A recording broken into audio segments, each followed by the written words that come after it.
Hello and welcome to this episode of Shoulder to Shoulder, where we strive to grow in love of the Lord and each other. I'm Megan Silas. And I am Pam Marvin. And we are so glad to be back again. We're so good. Getting to post 2 weeks in a row after our little hiatus there. So it's good to reestablish the pattern.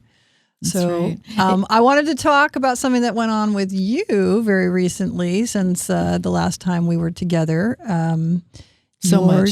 Daughter's wedding. Yes. So tell us a little bit about it. Oh my goodness, where do I start? I think I'm going to start at just what makes for a beautiful wedding. And I believe wholeheartedly that it is the faith of the couple who get married.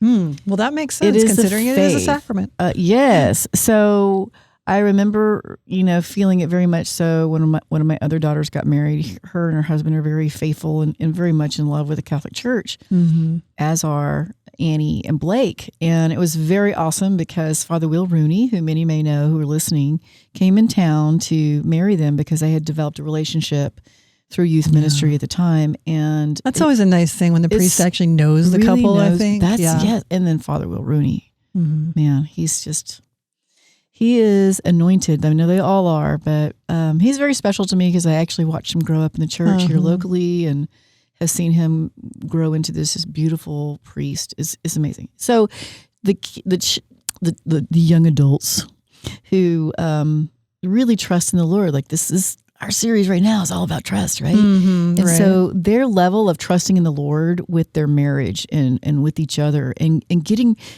having the right perspective on marriage about it is a sacrament of sacrifice. And when a couple truly embodies all of those beliefs, the Holy Mass there is just like, it's elevated. It's different. Yeah. When their own spiritual journey is centered on Christ. So that's what makes it really, really beautiful. Yeah, I think it bears just bringing to mind for folks who maybe have forgotten it from their little catechism classes back in the day. The Sacrament of Marriage, the understanding of the church is that it is actually the couple that confers the sacrament on each other. So it's not the priest's action, that the priest is standing as a witness for the whole church, but it is the couples that administer the sacrament to each other. And that's really cool. That's so cool. So it really does stand to reason. It's just like when you are in the presence of a priest celebrating the Mass, and you can tell that priest believes in his very marrow of his bones that transubstantiation is happening. Like you can feel that. You can feel the reverence of a priest, and that impacts the way you experience Mass. So too, I think, as you're saying, when the couple who are administering the sacrament to each other truly believe in the grace that they're going to be getting from it. Yeah, and one of the things that Father Will pointed out that I never knew about the procession for the wedding is that the priest and the groom walk side by side as a symbolism of him being the bridegroom, of the bridegroom next to Christ. So like Jesus, in persona Christi, like Christ the bridegroom walking with the bridegroom. Yes, that's so beautiful. I never knew that before. That was so beautiful. And the readings they had at their wedding were very profound. I don't think I've ever heard the first reading that I got to do. Oh my goodness, I did the first reading, and it's from Song of Songs, and it's one I don't know that it ever has struck me this way, but I got so emotional. I was a little bit embarrassed because I'm sure everyone was touched by it. It was so profound and beautiful. And even my youngest daughter said, that struck me to my heart. It was so beautiful. Oh, that is gorgeous. Yeah. I have to admit, because I didn't grow up Catholic, Catholic weddings haven't been, a thing in my life so much, but I have this fantasy about the day that one of my children would get married. And in the fantasy, the part that I always imagine is the two of them kneeling side by side. You know how you'll often have like a separate kneeler for the couple and they'll be kneeling in front of the altar together. So just like looking at them from the back and seeing them kneel before the altar of God about to receive communion where they become one flesh in Christ Jesus. I have fantasies about watching my children experience that moment. It's not a moment that I've ever experienced, but I want it for them as their mother so badly. If it's God's will that they marry. I mean, obviously, if they don't marry, then that's not his will. But if they do, hopefully they'll be kneeling there. So beautiful. Well, congratulations on having a new son by marriage. He's been a son of my heart for a while, but I really felt a shift that day. And it can be best summed up by this lighthearted moment I had with Blake, my new son-in-law. As they're taking off, right before they leave the ceremony, I said, "You take good care of my girl." And he looks at me with a great grin and says, "She's my girl now." I thought that was so beautiful. I was she is going to take care of her good. Well, just like in the beauty of our Catholic faith, there are many both ands, and she can be both your girl and his girl. But the primary responsibility now shifted to her husband, away from her father. Sure. So that's so true. So now you can love without the burden of responsibility. Well, there was a sense of relief there. I'm not going to lie. But it wasn't something I mentally thought of. I think that was a grace that God allowed. Well, I think it's actually a good segue to talk about, talking about marriage and relationships and everything. That today last time we talked about trusting the Lord and how that can often be challenging, especially when circumstances are difficult. Well, trusting people, whole nother ball of wax. And in fact, often our trust in the Lord can be really impacted by the experiences we've had with people. It is so, yes. And it would be remiss of us not to say that one of the primary people in our lives as we're growing up that we're looking to as a symbolism of God the Father is our earthly fathers. Yeah. And, our mothers involved as well, that those primary people who are supposed to be the caretakers of our lives. When Jesus talks about being like a little child, and you need to be like a little child if you're going to enter the kingdom of heaven. Being a child, you should be free to not feel the burden of responsibility in the sense of having to take care of yourself, right? Like you should feel free to trust those who have been given the responsibility to care for you and to care for you well, to let you know that you're loved, that you're cherished, that you're going to be provided for, that you don't have to live in a place of insecurity. But so often we don't receive that in our very earliest experiences.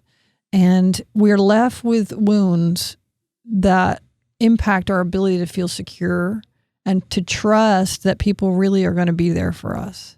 And as we go on in life, we will get into other relationships that those places of woundedness will get, triggered as the term exposed, and I have some analogies on this one. All right, let us hear it. Okay. Well, we started the show with the wedding, right?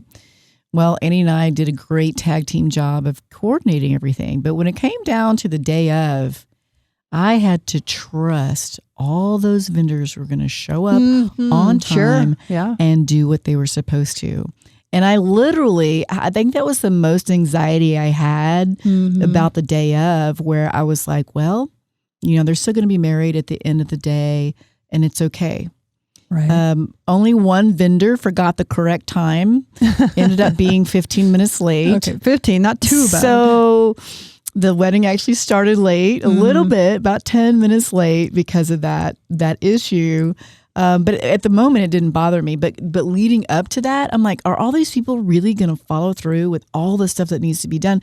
Because my experience has been too much of people not following through and doing what they say they're going to do. And how many of us have had that? Yeah. And so I want to kind of undo my PTSD over that. So Megan, if you can help me with that, I really appreciate it.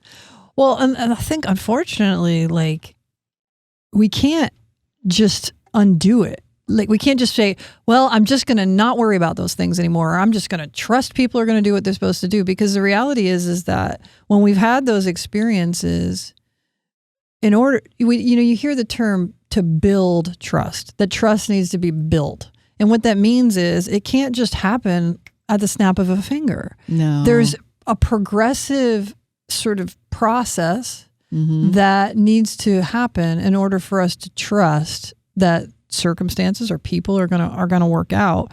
And so you need to have the experience of people being trustworthy before you can start to relax into the place of trusting, right? Right, but the opposite is true too. What do you mean? That if maybe I'm going to give you a pretty high level of trust, just knowing your character, but should you let me down, it gets eroded. Oh, absolutely. That level of erosion. Right. And so when that happens, how do we repair?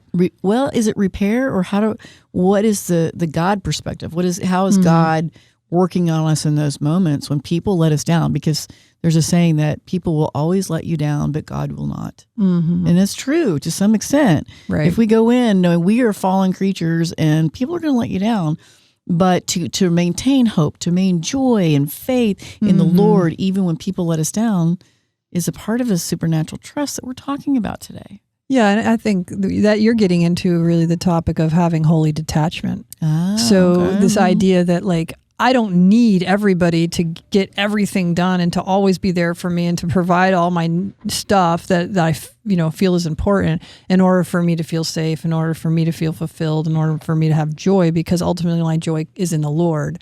And so it's almost like if you have a proper holy detachment in your human relationships, then you can function with a lot less sort of neediness as it relates to other people. So let me ask you a question. Sure. Have you had experiences where the exact same thing was done by two different people that was kind of let you down? And when one person did it, you were like, that's fine, no big deal. And then the other person, though, it was a big deal. It hurt when they did it. But when somebody else did it, it was no big deal. Have you ever experienced that sort of dichotomy? I can't name a specific. You don't have to name a specific, but does it resonate? Oh, absolutely, yeah, right. For sure. So why? Because you have a higher level of trust in the said person that you feel disappointed in. It might not be that you had a higher level of trust. It might be that you were placing more importance on what that meant to you. You see what I mean? Yes, and I want to just tag on to that a little bit too. The relationship itself was maybe a little more of an intimate. Sure. And so it's more vulnerable. Exactly. Relationship. Yeah. Right, exactly. Because say for example, you got, a friend who you don't get together with that much and, you like them well enough, but, they're not like the be all and end all of your life. And you had a plan and then they call you up at the last minute. They're like, oh yeah, I forgot that you were on my calendar for today. And, I made another appointment, so I'm not going to make it. And you're just like, okay, whatever. But if it's a friend you haven't gotten to see for a while who you really love and you've been looking forward to it for, 3-4 weeks, you're like, you had it on your calendar and every time you saw it, you were like smiling yourself and you're just saying, I can't wait to see this person. And that person did the same exact thing. That would hurt. And I would propose it hurts because something becomes made clear to you. They didn't prioritize it the way you did. That's so true. Then what comes after that? Fill in the rest of the blank. Our relationship is not what I thought it was. Right. That it's not as equal. Because of the level of importance that I gave it as opposed to them giving it. But I've actually accidentally done that to someone. Right. And so that's an important thing. You accidentally did it. Yes. The way they interpreted your accident, unless you were explicit about it, could have gone down that very negative path of Pam doesn't really care that much about me. She doesn't really find our relationship that important. That hurts. And so you can see how the point I'm getting at here is if you find yourself in a situation like that, communication is going to be huge. I did communicate it, but I don't know that they believed it. Well, I had planned this girls' weekend for a really long time. I was so excited. Friend I hadn't seen in a couple of years, just wanted to go and visit with her. Had put it on the books for 2.5 months. And when it came down to that weekend, it was the weekend my youngest daughter moved out of the house. I need to help her move out. And so it was one of those things where motherhood kind of trumped friendship on that case. That my daughter needed me more than the friend. Mm-hmm. And so I told her all the situation, but did it really matter that I did? Yeah. And so maybe I'll play devil's advocate and be like the voice of the friend in that situation. What she may have thought. She could have thought, okay, well, how long before your daughter was moving out that weekend did you know? And if you knew like a week in advance, why didn't you take steps to do all the work that you would need to help her before the weekend so that you could leave for the weekend and say, honey, I've set you up. You're all good to go. No, it's my car that we were moving in. It's my car that we were loading up. Right. And so then how soon did you get in touch with her to let her know that this was on the radar? Oh, yeah. See, I delayed that too much. Why did you delay it? Because I was so sad. Mm-hmm. I was so sad I was going to have to break it off. So it was a difficult moment, and I knew I was going to disappoint her. So I did. I delayed it because of that. I'm terrible with that. So that's the question. When terrible. You did that, when you chose to delay it and put it off instead of being really proactive about it, you chose your trying to run away from your discomfort over what was best for her. Yes, I did. I'm so sorry, friend. And so the reality is that while you maybe didn't realize that you had the tendency to do that at the time, like you weren't really fully self-aware of that reality, in her heart, she's going to feel that. She's going to be like, why wouldn't she have let me know as soon as possible so that I didn't have to get so close and have it so built up and then have to have this disappointment? Yeah, it was terrible. Because she actually reached out to me and said, are you still coming this weekend? Oh, and I was like, yeah, no, I can't come after all. So that, is a kind of situation so hurtful. That is going to impact the trust in your relationship. So is she going to be willing to try again? I'll have to send her this episode and maybe she'll forgive me more. Well, did you ask for forgiveness? Oh, yeah. And I've recently seen her and it was wonderful and amazing. And I'll have to show you a picture later. Sounds good. Yeah. Well, I would just, consider the reality of saying like, we missed out on that. And, I'm really sad that happened. And can we try again? Oh, absolutely. I said that at the time. Like this was not in my control. Yeah. Unbeknownst to me. Because really, I think in the end, when we get wounds of trust, the only thing that's going to heal that wound is other experiences of showing ourselves to be trustworthy. I love that, Megan. So I want to say it in just another way, is the only way to restore trust is to be trustworthy. Yeah. Mm-hmm. And on the other side, if we're the one that's been hurt, if our trust has been damaged, what it's going to take from the person who's been hurt is the vulnerability to give that person the opportunity to be trustworthy again. Right. Because so often we function out of self-protection and we're like, well, that felt bad. That really hurt me and I don't want to feel that again. Mm-hmm. So I'm not going to put myself in that position again. And that basically cements the relationship in the place of distrust and woundedness instead of allowing it to move forward to a place of repair. The reality, though, is you have to ask yourself, if you're the one that's had your trust broken, do I have a legitimate hope that the person will come through next time?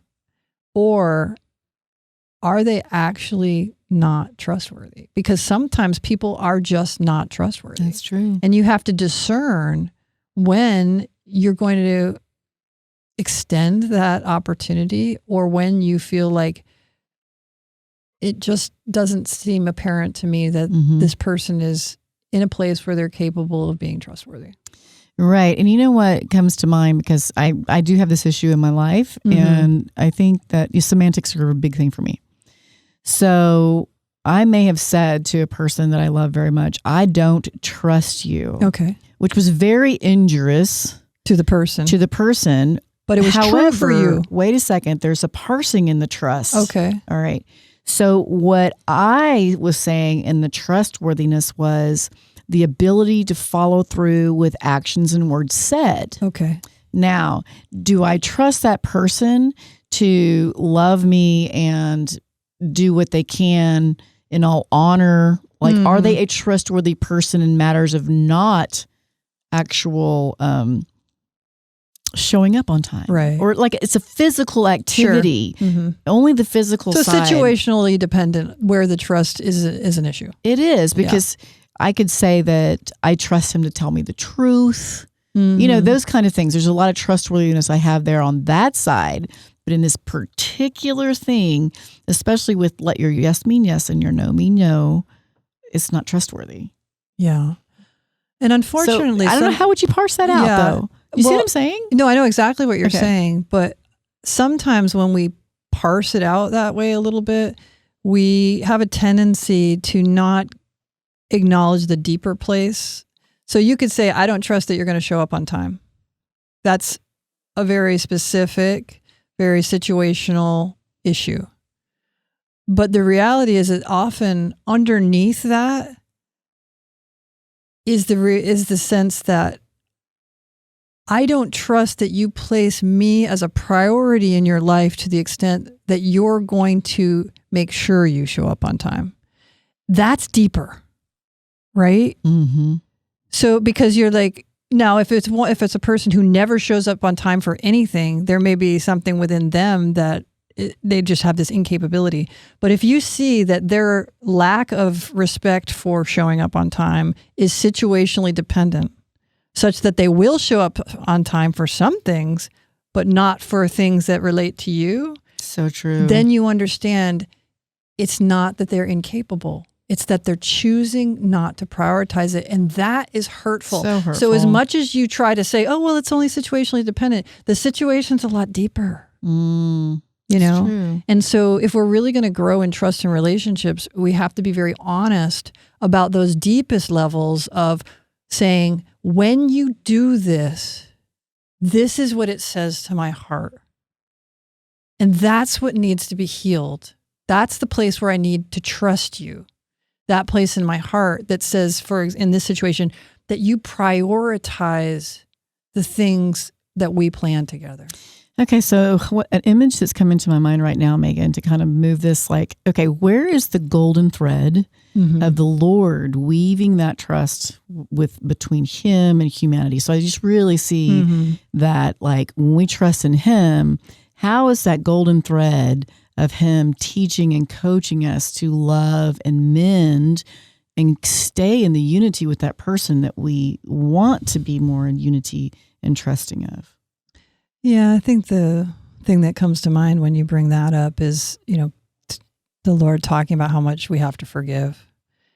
We can't allow other people to show themselves to be trustworthy when they've failed us if we're not willing to forgive the failing and give them those opportunities, like I was saying. So if we're holding like a real resentment and anger in our hearts towards the actions of the past, we're going to struggle to really give those open-hearted opportunities to the other person. And so the Lord, He shows us how to be merciful by how merciful He is with us. Because the reality is if we really looked at our own lives as it relates to our relationship with God, are we trustworthy? No. Because every time we fall into sin, we've broken trust with the Lord. We've said, my relationship with you, Lord, isn't the priority in this moment, right? And so He forgives and forgives and forgives, and hopefully we'll continue to try and try and try to be more and more trustworthy. And so as we acknowledge in our own humility how we fall short to be a trustworthy lover of the Lord, we can try to apply His merciful heart that He's shown towards us, towards others. 100% on page with you. The other thing, though, when we talk about that sin that kind of separates us and makes us a little more untrustworthy, is there's a difference between the sin that was thoughtful and purposeful, much like the difference between venial and mortal sin, absolutely. Right? So I think that bears talking about. Like, if it's unknown to you about the pain that you've caused somebody. Mm-hmm. Oh, yeah, for sure. Different. is completely different. And I don't know how to reconcile that one sometimes. Well, and again, I think it does come to communication, because it's important that you express, I had no idea. I didn't mean that. Like if you've fallen short, and if somebody says that to you, I'm so sorry. I had no intention of making you feel that way. You've got to believe them. Or otherwise you can't grow in trust if you don't believe people's feelings that they're expressing to you, right? Mm-hmm. So that's really important to try to verbalize those things and be honest about those realities about how you experience things, or be open to the other people sharing how they experience things. But I did want to point out, you talk about venial sin and mortal sin, and when we talk about, so think about it as we go to confession, even if we haven't confessed a mortal sin, we still have a penance.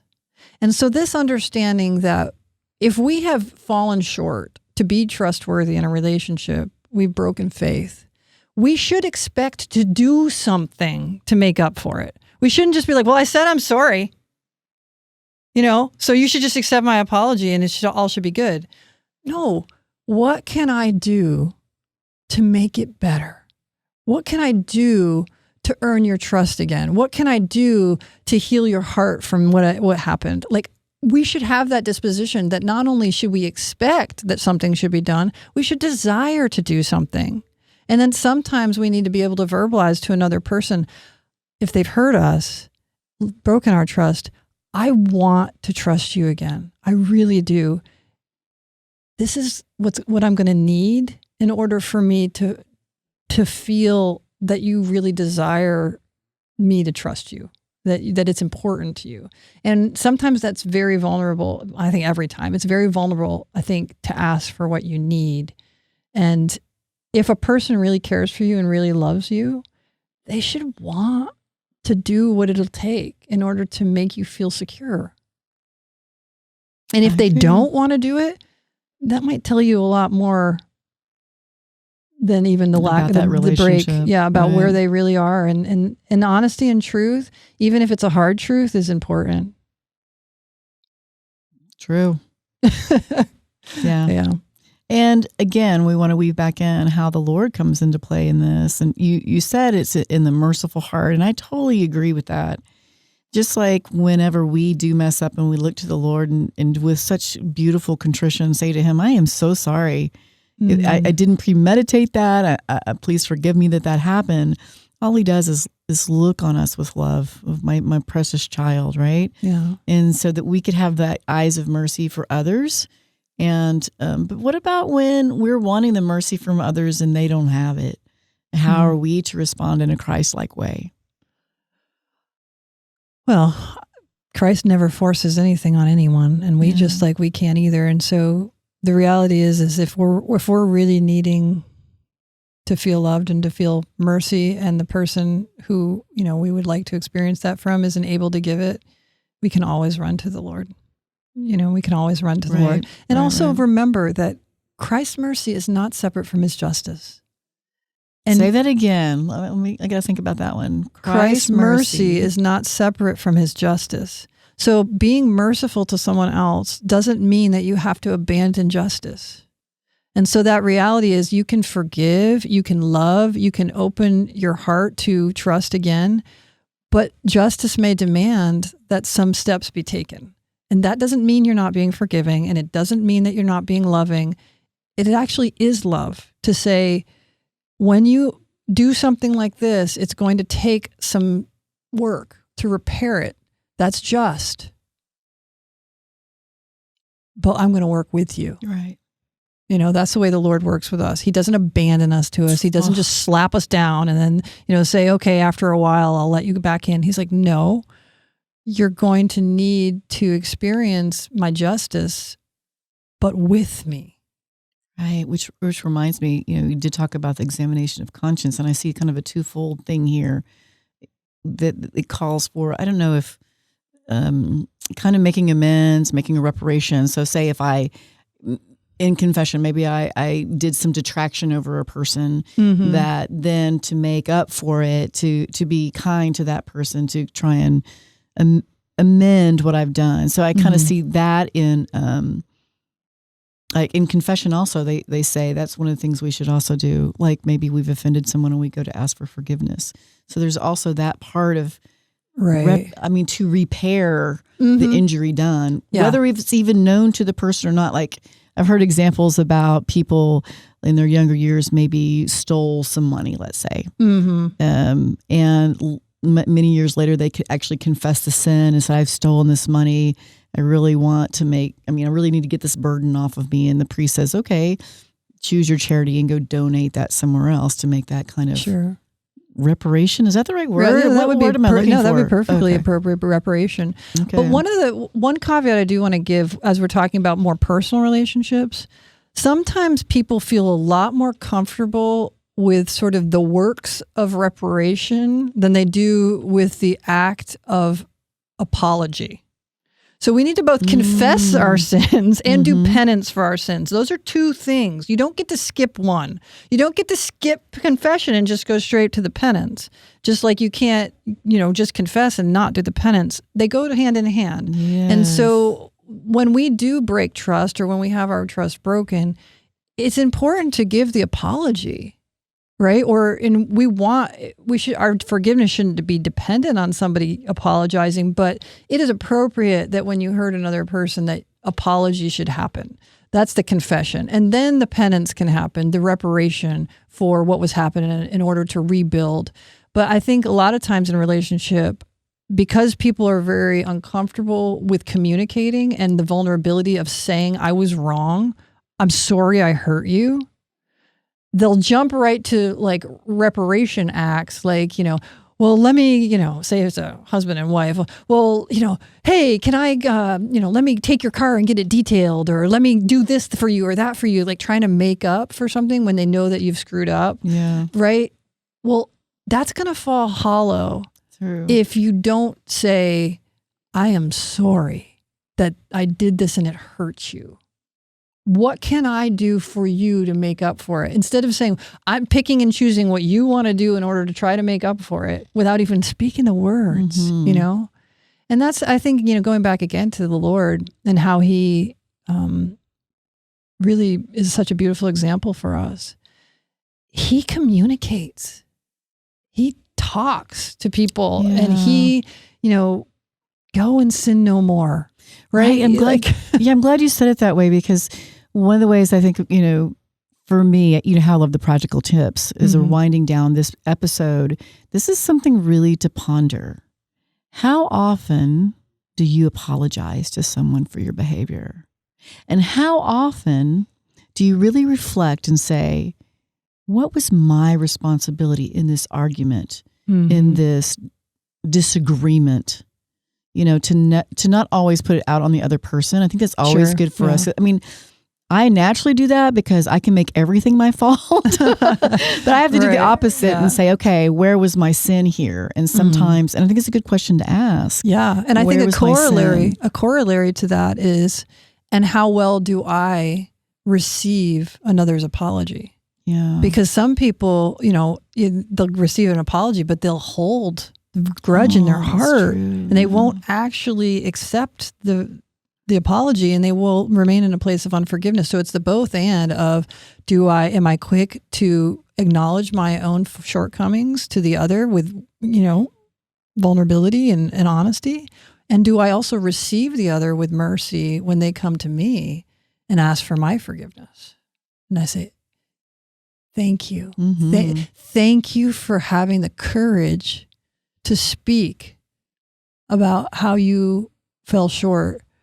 I am blessed by that. I honor that, and I forgive you. And in the end, it's courage. It takes fortitude to do what is right, to be trustworthy, and to repair the damage when we haven't been, and then to respond to others with charity when they haven't been trustworthy. Amen.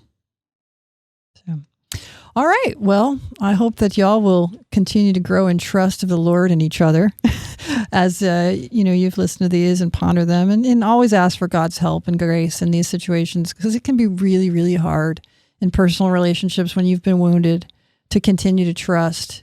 But the reality is without trust, there can be no true intimacy. So if you're struggling, ask the Lord for help. You might need to ask a counselor for help, but do what is necessary in order to establish that foundation. So I hope you've been blessed by this. I know I've been blessed by talking with you about it, Pam, and I appreciate the ways that you've shared that times when you've struggled and even fallen short. Absolutely. And so there's plenty to talk about there. Well, and thank you. I'm always Megan, happy for to your talk insights. about it. I love it. Yeah. Appreciate you. I love you. Love you too. All right. We love all of you and we thank you so much for listening. Until next time, we hope you'll remain united with us in prayer. God bless. God bless.